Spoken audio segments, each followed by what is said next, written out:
Welcome on your YouTube channel Comteria. Comteria provides question often confusing examination hall series, in which Comteria provides the purified version of the gist and the crux of the NCERT, the concern folder, Indian Polity and Constitution. हमारा जो early topic था वो था आपात उपबंधों में संशोधन, amendment in emergency provisions. अगर आपने अभी तक कॉमटेरिया वाइटी चैनल को सब्सक्राइब न किया हो तो कृपया सब्सक्राइब कर दें, वीडियो को लाइक करें और शेयर करें। यूपीएससी के इस महत्वपूर्ण पोर्टल पर आप सभी लोग का स्वागत है। हमने आपात उपबंध में संशोधन में 44वां संविधान संशोधन और आर्टिकल 352 और दूसरे स्तंभ में 44वां संविधान संशोधन और आर्टिकल 358 और 359 और पहला पॉइंट था कि इंटरनल डिस्टर्बेंस के स्थान पर सशस्त्र विद्रोह शब्द रखा गया और यहीं पर 44वें संविधान में 58 और 59 में आर्टिकल 19 द्वारा प्रदत्त मूल अधिकार केवल युद्ध या बाह्य आक्रमण के आधार पर घोषित आपात के समय निलंबित होंगे, सशस्त्र विद्रोह के आधार पर घोषित आपात के समय नहीं। यह आर्टिकल 358 करता है। अगला पॉइंट है युद्ध बाह्य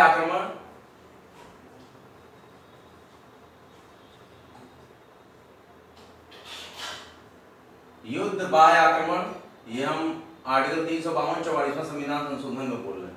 युद्ध बाह्य आक्रमण या सशस्त्र विद्रोह के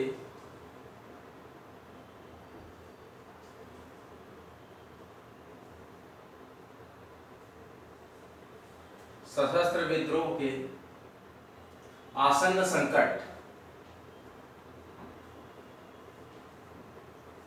संकट को इंग्लिश में बोलते हैं इमिनेंट डेंजर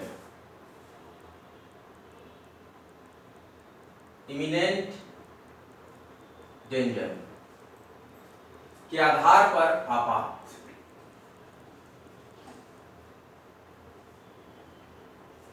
आसन्न संकट के आधार पर आपात उद्घोषणा की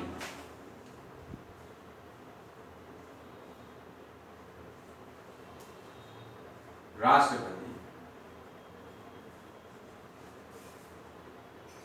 को शक्ति दिया गया। इसके द्वारा शक्ति मिली है राष्ट्रपति। क्या है? 44th constitutional amendment and article 352 stated that युद्ध बाह्य आक्रमण या सशस्त्र विद्रोह के आसन्न संकट इमिनेंट डेंजर के आधार पर आपात घोषणा की राष्ट्रपति को शक्ति दिया गया है। और यहीं पर दूसरे टॉपिक में हम कॉलम में लिखेंगे कि 44th constitutional amendment and article 358 and article 359 इसमें क्या डील करेंगे? आपात के दौरान, इमरजेंसी के दौरान आर्टिकल 358 आपात के दौरान आर्टिकल 358 का संरक्षण केवल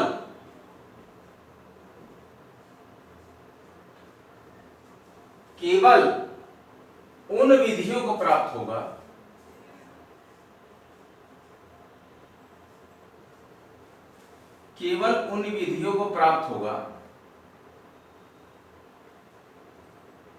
जिसमें इस बात का उल्लेख होगा, जिसमें ऐसा उल्लेख होगा। अब देखिए किसको प्राप्त होगा, क्या उल्लेख होगा? यह उल्लेख होगा कि वे आपात से संबंधित है। क्या है? आपात से संबंधित है। किस केस में? कि आपात से संबंधित है और उन कार्यपालकीय कृत्यों को का मतलब और उन कार्यपालकीय कृत्यों को होगा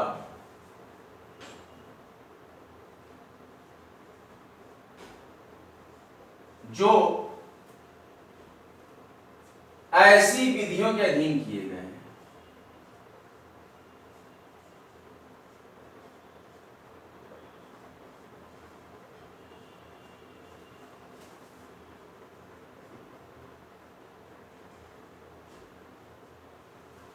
ऐसी विधियों के अधीन किए गए,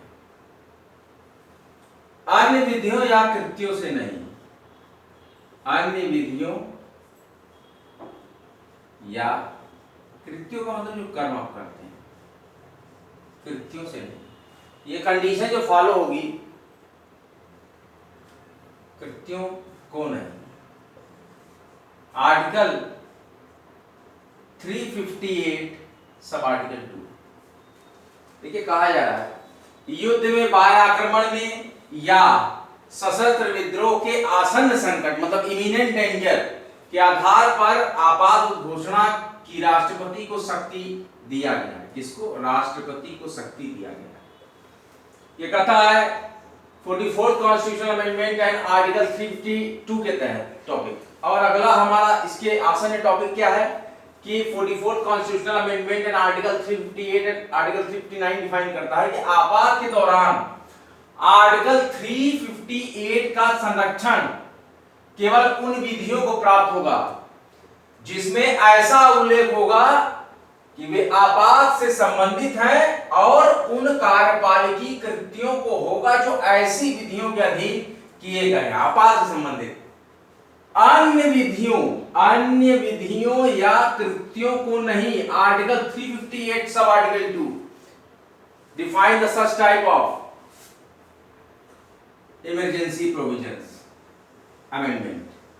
इमरजेंसी प्रोविजंस की जो अमेंडमेंट है इसको हम डील कर रहे हैं। पहला हमारे पास है 44th constitutional amendment and article 352 and second column signifies that 44th constitutional amendment and article 358 and article 359। Clear? अगला जो टॉपिक है उद्घोषणा को 1 माह के भीतर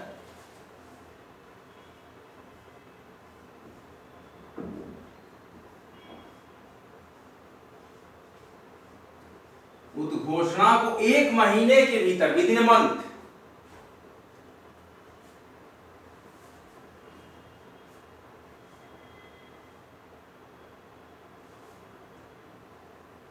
संसद के दोनों सदनों द्वारा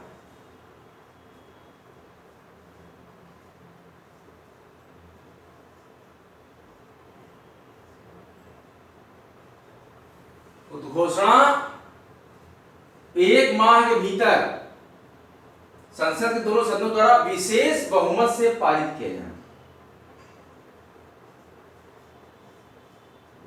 विशेष बहुमत से पारित किया जाना है, आवश्यक किया गया है।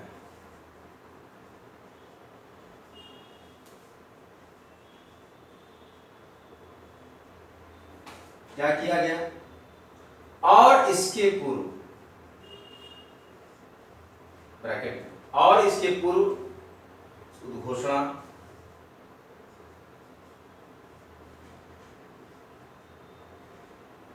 दो माह के भीतर। पहले जो होता था कि 2 माह के भीतर साधारण बहुमत से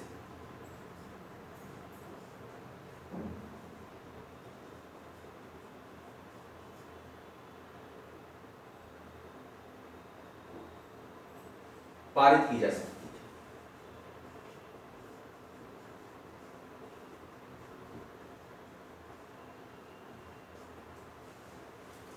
उद्घोषणा को 1 माह के भीतर संसद के दोनों सदनों द्वारा विशेष बहुमत से पारित किया जाना आवश्यक किया गया।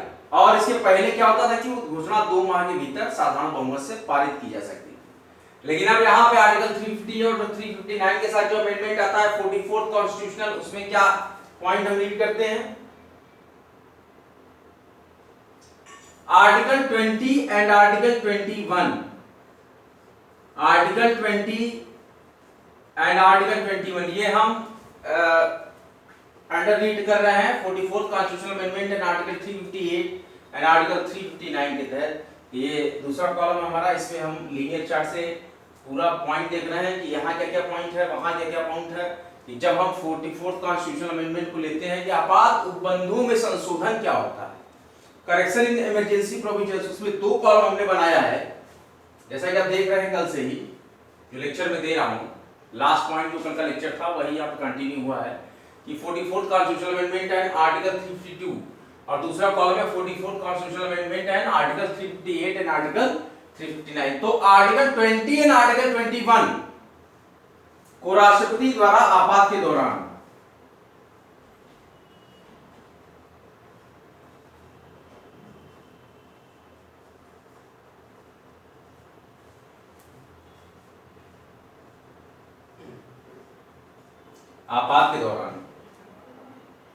भी निलंबित करने की शक्ति है।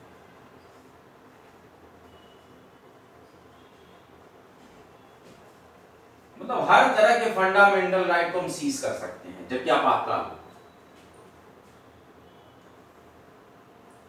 लेकिन इसको बाहर कर दिया गया।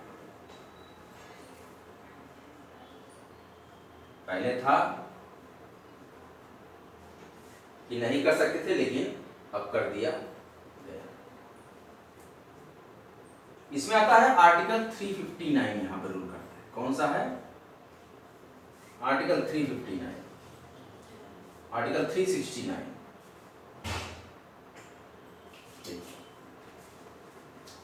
अनुच्छेद 20 और अनुच्छेद 21 की जो हमारे पास राष्ट्रपति द्वारा आपात के दौरान भी निलंबित करने की शक्ति है, उसको बाहर कर दिया गया, आर्टिकल 369। और क्या किया गया? अब इस पॉइंट पे आ जाते हैं, 44वें संविधान संशोधन और आर्टिकल 352। अब इधर निरंतर देखिए हम लिखते चलेंगे, जो हमारे पॉइंट है इसको हम लिखते चलेंगे, फिर इधर के पॉइंट को लिखते चलेंगे, सारी डिटेल्स है। या आप इसको डिफरेंशिएशन ना समझे, ये करेक्शन है, ये खाली चार्ट बनाया गया है। जिस पॉइंट का डिटेल होगा मैं उस तरफ लिखता जाऊंगा। अब देखिए 352 वाले में हम लिख रहे हैं कि आपात घोषणा के लिए,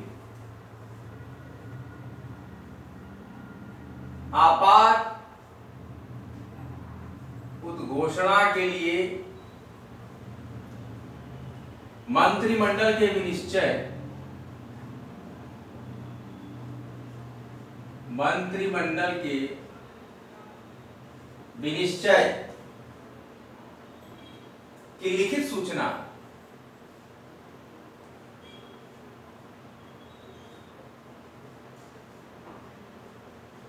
आपात घोषणा के लिए मंत्रिमंडल के विनिश्चय की लिखित सूचना राष्ट्रपति को दिया जाना आवश्यक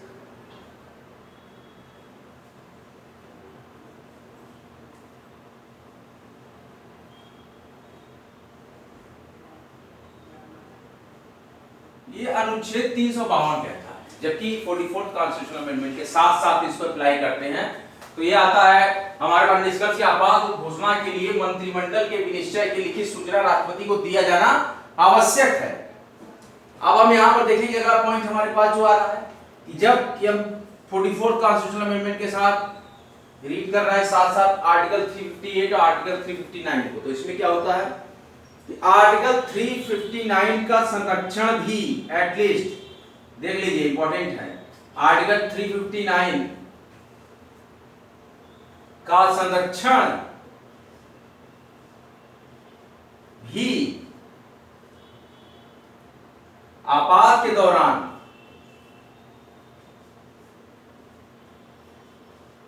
ये आर्टिकल 359 जिसको संरक्षित करता होगा आम दिनों में, वो भी आपात के दौरान क्या होगा?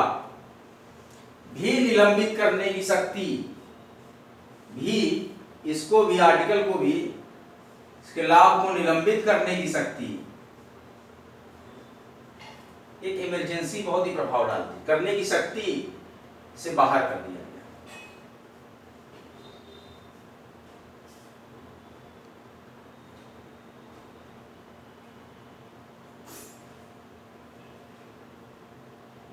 सॉरी, मिक्सअप हो गया। आर्टिकल 359 की संरक्षण की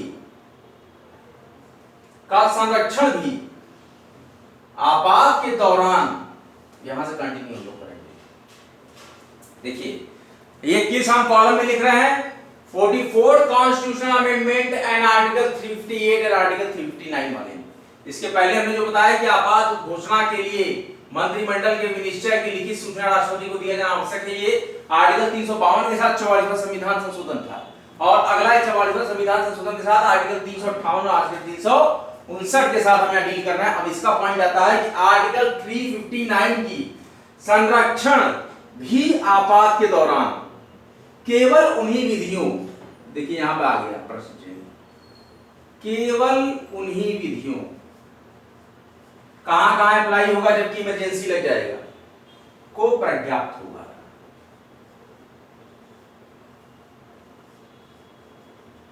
उन्हीं विधियों को प्राप्त होगा, पर्याप्त मतलब उन्हीं को प्राप्त हो जाएगा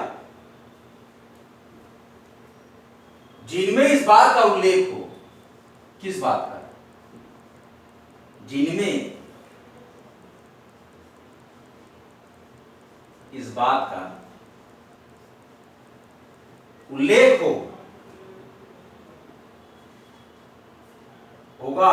उल्लेख होगा कि वे आपात से संबंधित हैं, कि वे इमरजेंसी से रिलेटेड हैं। क्लियरली समझ लीजिए,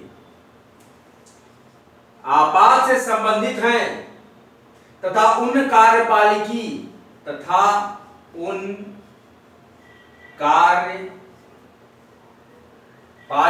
कृत्यों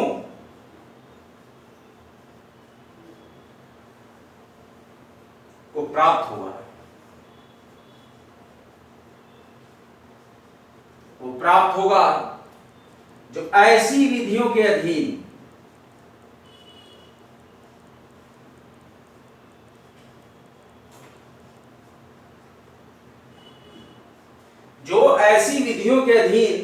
किए गए।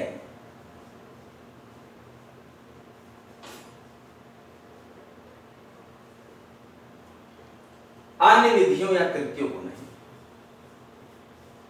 अन्य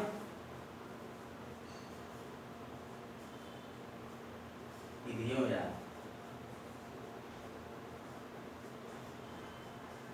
कृत्यों को नहीं। सेम बात आ गई।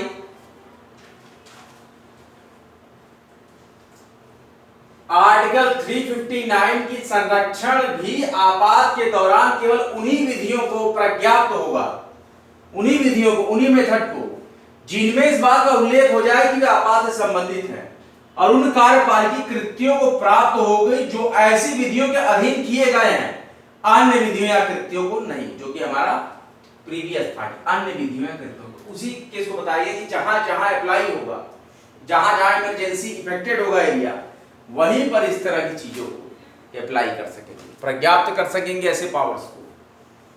अब हम आ गए अपने अगले फर्स्ट कॉलम में, जिसमें कि हम आर्टिकल 352 के साथ अमेंडमेंट 44 कॉन्स्टिट्यूशनल को लेकर चल रहे हैं। अब यहां पे आया पॉइंट हमारा, एक बार संसद द्वारा अनुमोदित उद्घोषणा, एक बार संसद द्वारा अनुमोदित उद्घोषणा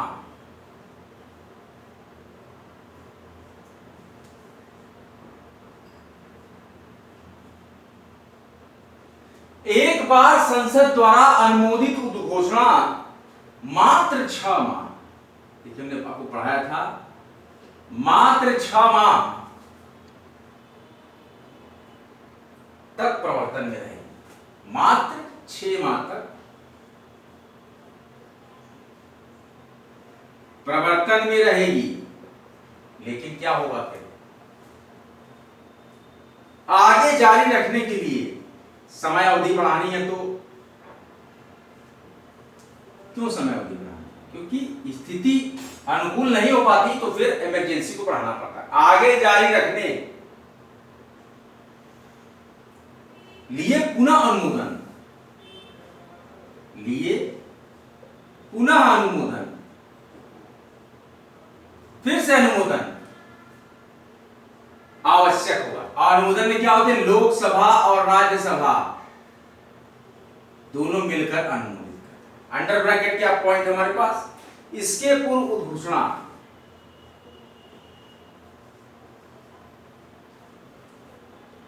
इसको पूर्व एक बार,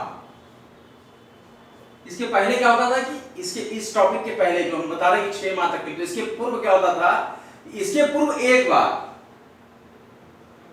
अनुमोदित हो जाने पर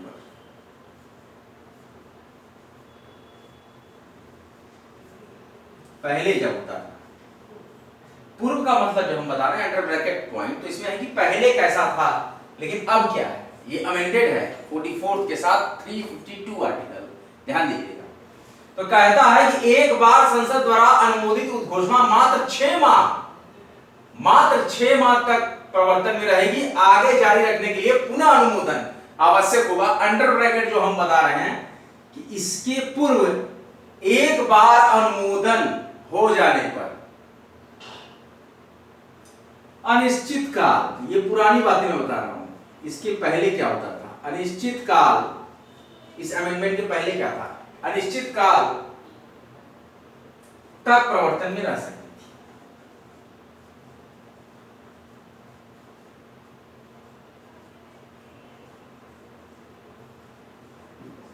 कौन रह सकती थी, उद्घोषणा व इमरजेंसी।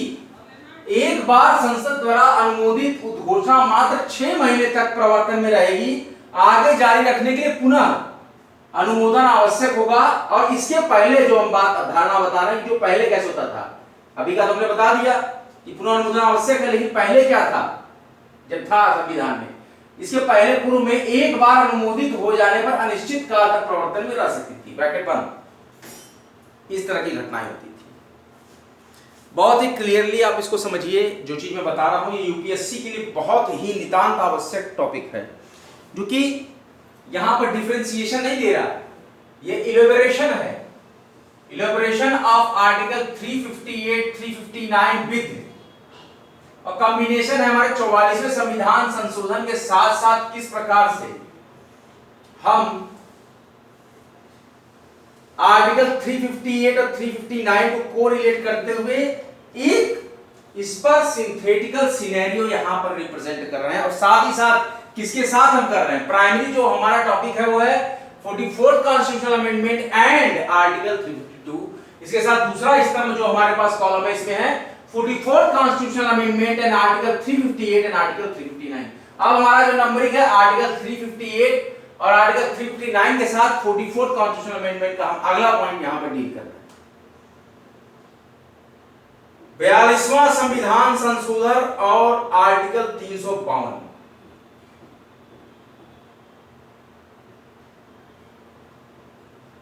यहां पर जितने भी टॉपिक हैं ये समाप्त हो चुके हैं। अब हमारा पूरा टॉपिक जो बचा हुआ है आगे पढ़ने के लिए, ये बचा है सिर्फ 42वां संविधान संशोधन आर्टिकल 352 का 44।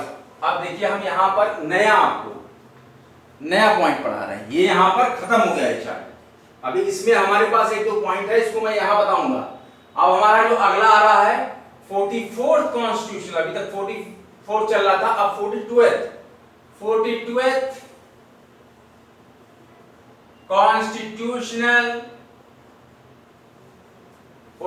कॉन्स्टिट्यूशनल अमेंडमेंट, ध्यान दीजिएगा, अमेंडमेंट एंड आर्टिकल 352, ये हमारा अगला पॉइंट होगा। लेकिन अभी यहां हमारे पास और बचा हुआ है, इसको हम जल्दी से आपको बता देते हैं क्या क्या टॉपिक हमारे पास बचा है। जो भी एक दो पॉइंट है इसको डील कर लेते हैं कि हमारा अनुच्छेद 352 के साथ 44वां संविधान संशोधन का क्या सम्मिश्रण था, उसको हम यहां पर पढ़ लेते हैं। इसके बाद हम यहां पर पढ़ाएंगे आपको 42th कॉन्स्टिट्यूशनल अमेंडमेंट के साथ आर्टिकल 352 को, सेम आर्टिकल को। लेकिन अभी तक हम यहां पर क्या डील कर रहे थे, आर्टिकल 352 को 44th कॉन्स्टिट्यूशनल अमेंडमेंट के साथ, जिसमें कि हमारे पास पॉइंट बचे हैं। यह प्रावधान किया गया, यह प्रावधान किया गया कि यदि लोकसभा साधारण बहुमत से उद्घोषणा,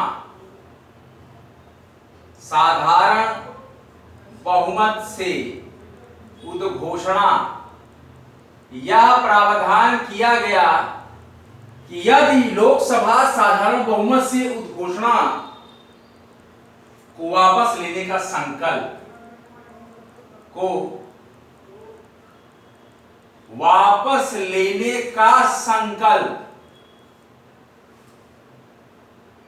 पारित कर देती है। 44वें संविधान संशोधन में हम ये चीज पढ़ रहे हैं, कर देती है तो राष्ट्रपति, प्रेसिडेंट ऑफ इंडिया, तो राष्ट्रपति उसे वापस लेने के लिए बाध्य।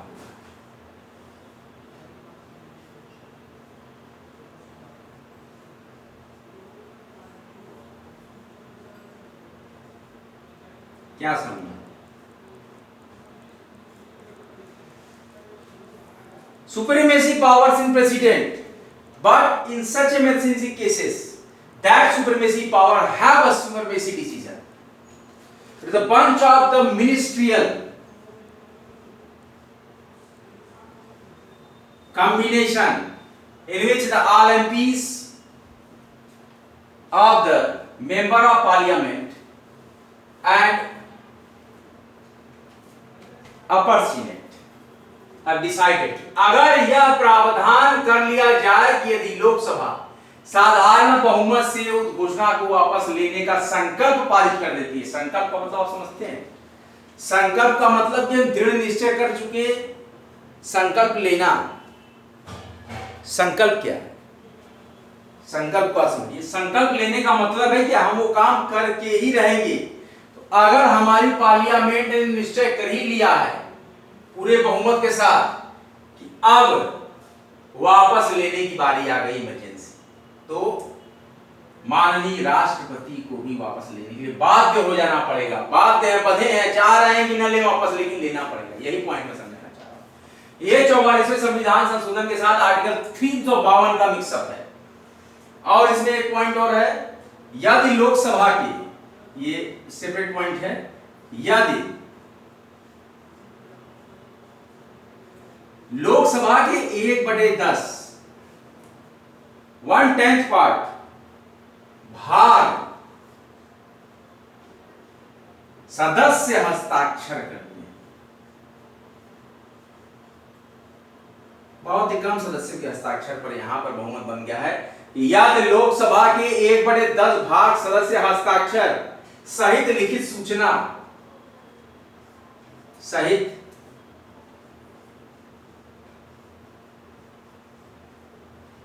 लिखित सूचना अध्यक्ष या राष्ट्रपति को देते हैं, लोकसभा अध्यक्ष को या प्रेसिडेंट को, राष्ट्रपति को देते हैं तो 14 दिन के भीतर 14 days, within 14 days, 14 दिन के भीतर उनके द्वारा उद्घोषणा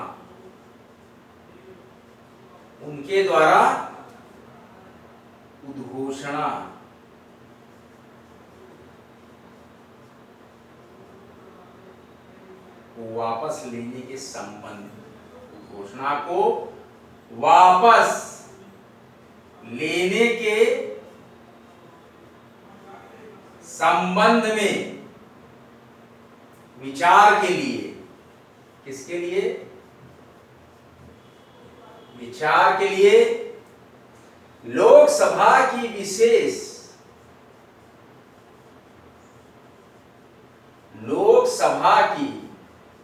विशेष बैठक बुलाने का प्रावधान किया गया।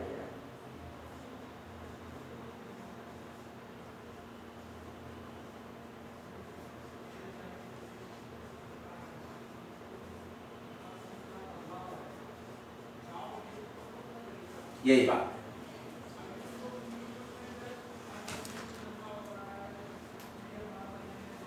यदि लोकसभा के 1/10 भाग सदस्य हस्ताक्षर सहित लिखित सूचना अध्यक्ष या राष्ट्रपति को देते हैं तो 14 दिन के भीतर उनके द्वारा उद्घोषणा को वापस लेने के संबंध में विचार के लिए लोकसभा की विशेष बैठक बुलाने का प्रावधान किया गया।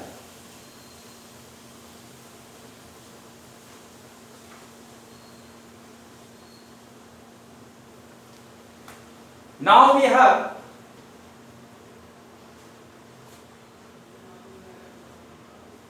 discuss about 42th Constitutional Amendment and Article 352. Earlier we had discussed about 44th Constitutional Amendment. 44th Constitutional Amendment and Article 352. In second column we had dealt the 44th Constitutional Amendment and Article 358 and Article 359. Now we proceed for the new lecture. Article 44th Constitutional Amendment and Article 352. 44th Constitutional Amendment, 44th Constitutional Amendment and Article 352. In the right side of the column we have D on whiteboard that 44th Constitutional Amendment and Article 352. Let's start. आपात की घोषणा, आपात की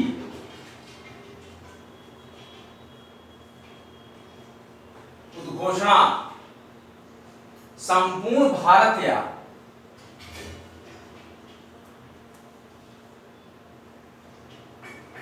आपात की घोषणा संपूर्ण भारत या उसके किसी भाग के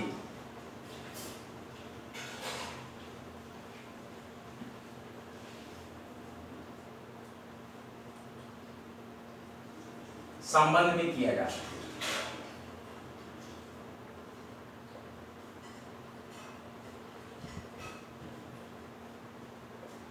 42वां संविधान संशोधन आर्टिकल 352 कहता है कि आपात की घोषणा, अनाउंसमेंट ऑफ द इमरजेंसी संपूर्ण भारत या उसके किसी भाग के संबंध में किया जा सकेगा।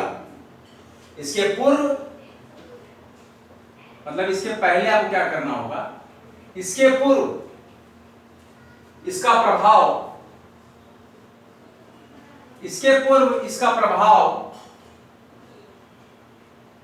संपूर्ण देश पर होता था।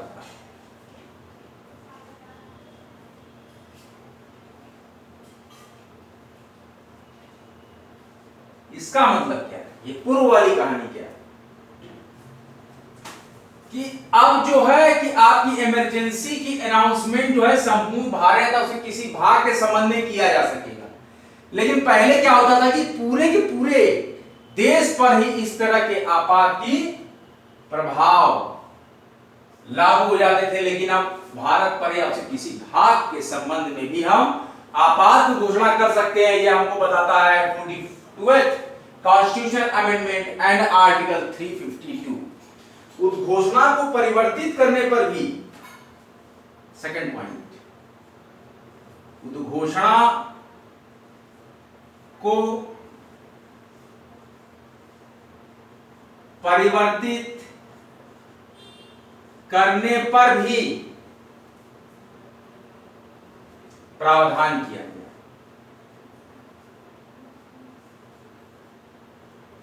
बयालीसवें संविधान संशोधन में जिससे कि उन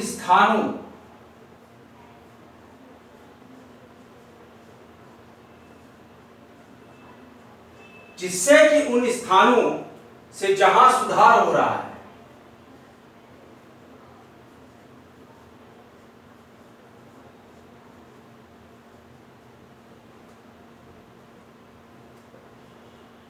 आपात को हटाया जा सकता है। आपात को हटाया जा सकता है। क्यों? जहां पर सुधार हो गया वहां का आपात हटाइए, इमरजेंसी हटाइए, यही बात कही जाती है। तथा का मतलब और अन्य स्थानों, बात बहुत महीने समझिएगा, तथा अन्य स्थानों पर रखने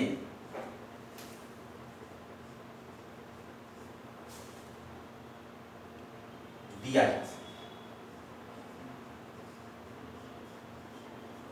बहुत ही सिंपल टॉपिक। उद्घोषणा को परिवर्तित करने पर भी प्रावधान किया गया है कि जिससे कि उन स्थानों से जहां सुधार हो रहा है आपात को हटाया जा सके और अन्य स्थानों पर रखने दिया जा सके, कि जहां पर आपातकाल की ऐसी स्थिति लग रही है वहां पर आप रहने दीजिए इमरजेंसी को, लेकिन जहां सुधार हो रहा है वहां से आप इमरजेंसी को हटा दीजिए। ये कह रहा है 42वां संविधान संशोधन अधिनियम और आर्टिकल 352 का सम्मिश्रण। 38वें संविधान संशोधन 38th constitutional amendment 38th constitutional amendment 1975, हमने इसको पढ़ा था। क्या केस था सुप्रीम कोर्ट का? द्वारा राष्ट्रपति। 38वें संविधान संशोधन 1975 द्वारा राष्ट्रपति को भिन्न भिन्न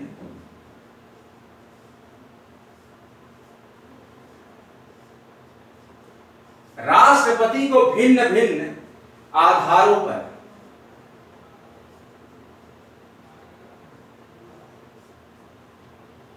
भिन्न भिन्न उद्घोषणाएं, अनाउंसमेंट, भिन्न भिन्न उद्घोषणाएं जारी रखने का अधिकार दिया गया।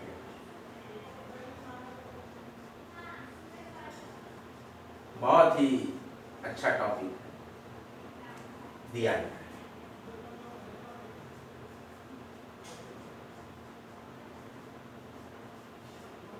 यह रहा 42वां संविधान संशोधन आर्टिकल 352 का संपूर्ण निचोड़। क्या कहा गया समझिए। 42वां संविधान संशोधन और अनुच्छेद 352 कहता है कि आपात की उद्घोषणा संपूर्ण भारत या उसे किसी भाग के संबंध में किया जा सकेगा, लेकिन इसके पहले इसका प्रभाव पूरे देश पर होता था। उद्घोषणा को परिवर्तित करने पर भी प्रावधान किया गया कि जिससे कि उन स्थानों से जहां सुधार हो गया हो आपात को हटाया जा सके और अन्य स्थानों पर जहां पर अशांति हो वहां पर रखने दिया जा सके। 38 कॉन्स्टिट्यूशनल अमेंडमेंट 1975 द्वारा राष्ट्रपति को भिन्न भिन्न आधारों पर भिन्न भिन्न उद्घोषणाएं जारी रखने का अधिकार दिया गया है। उद्घोषणाएं करेंगे, अनाउंसमेंट करेंगे, यहां पर आपातकाल रहेगा, यहां पे आपातकाल नहीं रहेगा, यहां से आपात से प्रभावित क्षेत्र मुक्त हो चुका है तो यहां से आपातकाल हटा दिया जाए। इस तरह का भिन्न भिन्न जो पावर्स मिलता है। आप लोग अपनी नोटबुक निकालिए, मैं इसका क्लियर और त्वरित रिवीजन करा रहा हूं एक बार और।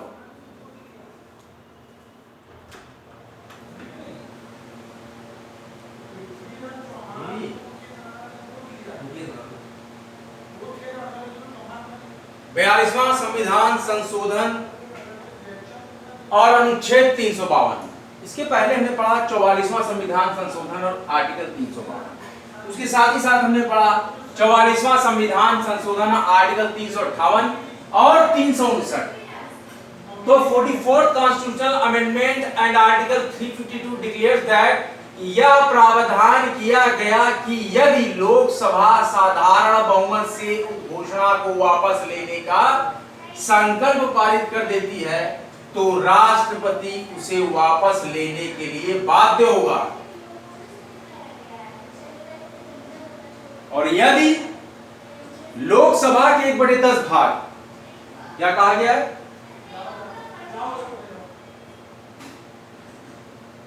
फिर कहा गया है कि यदि लोकसभा के 1/10 भाग, अगला पॉइंट कहता है 44वें संविधान संशोधन आर्टिकल 352 के साथ, यदि लोकसभा के 1/10 भाग, क्या कहता है 352 के साथ 44वां संविधान संशोधन, यदि लोकसभा के 1/10 भाग सदस्य हस्ताक्षर सहित लिखित सूचना अध्यक्ष या राष्ट्रपति को देते हैं तो 14 दिन के भीतर उनके द्वारा उद्घोषणा को वापस लेने के संबंध में विचार करना होगा। और 42वां संविधान संशोधन और आर्टिकल 352 कहता है कि आपात की उद्घोषणा संपूर्ण भारत या उसे किसी भाग के संबंध में किया जा सकेगा। इसके पहले क्या होता था कि प्रभाव संपूर्ण देश पर होता था, और उद्घोषणा को परिवर्तित करने पर भी प्रावधान किया गया, जिससे कि उन स्थानों से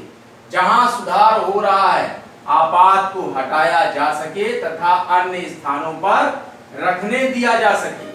और 38 कॉन्स्टिट्यूशनल अमेंडमेंट 1975 द्वारा राष्ट्रपति को भिन्न भिन्न आधारों पर भिन्न भिन्न उद्घोषणा जारी रखने का अधिकार दिया गया है। आज का लेक्चर आपको कैसा लगा लिखिएगा, कमेंट बॉक्स में कमेंट कीजिएगा। वीडियो अगर अच्छा लगे वीडियो को लाइक कीजिए, शेयर कीजिए, कॉमटेरिया YT चैनल को सब्सक्राइब कीजिए। सभी पढ़ें सभी बढ़ें, मुफ्त शिक्षा आपके द्वार, क्या आप हैं तैयार? Free education world wide. और इसके साथ ही साथ कॉमटेरिया का महत्वपूर्ण टैगलाइन है स्टडी सिलेक्शन तक। एक महत्वपूर्ण सूचना, राजस्थान में जूनियर लीगल ऑफिसर की वैकेंसी आई है। जूनियर लीगल ऑफिसर की वैकेंसी आई है, जिसमें कि LLB वाले अप्लाई कर सकते हैं, छात्र जो LLB किए हैं। और इसके साथ ही साथ इसमें 4 पेपर होंगे। पहले पेपर में LLB का सब्जेक्ट, दूसरे पेपर में LLB का सब्जेक्ट, तीसरे पेपर में LLB से रिलेटेड सब्जेक्ट, जिसमें कि तीसरे में ड्राफ्टिंग और प्लीडिंग, और चौथे पेपर में हिंदी और अंग्रेजी ग्रामर आएगा। और सारे पेपर 3-3 घंटे के होंगे और सारे पेपर ऑब्जेक्टिव मोड में होंगे। ये थी आज की अपडेट कि Rajasthan public service commission RPSC में वैकेंसी आई है जूनियर लीगल ऑफिसर, कनिष्ठ विधि अधिकारी, इसका की ग्रेड पे 3600 रुपया है। कितना है? ग्रेड पे है 3600 रुपया। 3600 ग्रेड पे 2 साल की परीक्षा अवधि पर रहेंगे जब सिलेक्शन होगा। उसके बाद पूरा आपको स्थायी किया जाएगा। राजस्थान गवर्नमेंट का ये रूल है कि 2 साल तक आप कॉन्ट्रैक्ट बेसिस की तरह से रहेंगे, आपका आचरण सही होगा, आप नियुक्त हो जाएंगे, परमानेंट हो जाएंगे, तो 2 साल के बाद आपको फुल सैलरी मिलेगी। यहाँ पर 3600 ग्रेड पे है। 3600 ग्रेड पे राजस्थान में रीट 3rd ग्रेड का होता है और 4200 ग्रेड पे पहले जो है 2nd ग्रेड का जो पे था, 2nd ग्रेड वैकेंसी का पे भी हमारा 3600 रुपया ग्रेड पे था, लेकिन उसको बढ़ाकर 4200 रुपया कर दिया गया। तो 3600 ग्रेड पे वैकेंसी है जूनियर लीगल ऑफिसर। LLB के स्टूडेंट बड़े आराम से भर सकते हैं। इसके लिए नॉन TSP, ध्यान रखिए, नॉन TSP क्षेत्र के लिए 140 वैकेंसी है और TSP क्षेत्र के लिए मात्र 6 वैकेंसी है। इस तरीके से आरक्षण आपको 2019 में जो अभ्यर्थी एग्जाम दिए थे उनके लिए TSP में 4 सीटें निर्धारित है। रिजर्व है कि TSP की 4 सीटें रिजर्व रहेंगी और TSP वाला बंदा नॉन TSP में और TSP में दोनों में अप्लाई करेगा, लेकिन नॉन TSP वाला सिर्फ नॉन TSP में अप्लाई करेगा। तो 140 वैकेंसी नॉन TSP कैटेगरी में है। RPSC Rajasthan public service commission और RAS के फॉर्म भी, राजस्थान एडमिनिस्ट्रेटिव सर्विसेज की फॉर्म भी 905 पद के लिए राजस्थान प्रशासनिक एवं अधीनस्थ सेवाओं का कंबाइंड 905 वैकेंसी आई है राजस्थान पब्लिक सर्विस कमीशन की वेबसाइट पे। RAS प्री एग्जाम जो कि आपका फॉर्म 1 जुलाई से लेकर 31 जुलाई तक लाइव है, आप भर लीजिए। सिलेबस दिया हुआ है, एडवर्टाइजमेंट दिया हुआ है RPSC की वेबसाइट पे, वहां से देख लीजिए। आज का लेक्चर आपको कैसा लगा, ज्ञानवर्धक लगा तो लाइक करें, शेयर करें, कॉमटेरिया यूट्यूब चैनल को सब्सक्राइब करें। आज का लेक्चर यहीं तक, अगला लेक्चर लेकर आपके समक्ष बहुत ही जल्द हाजिर होंगे। तब तक के लिए जय हिंद, जय भारत। वीडियो को लाइक करें, शेयर करें, कॉमटेरिया यूट्यूब चैनल को सब्सक्राइब करें। स्टडी सिलेक्शन तक। जय हिंद, जय भारत।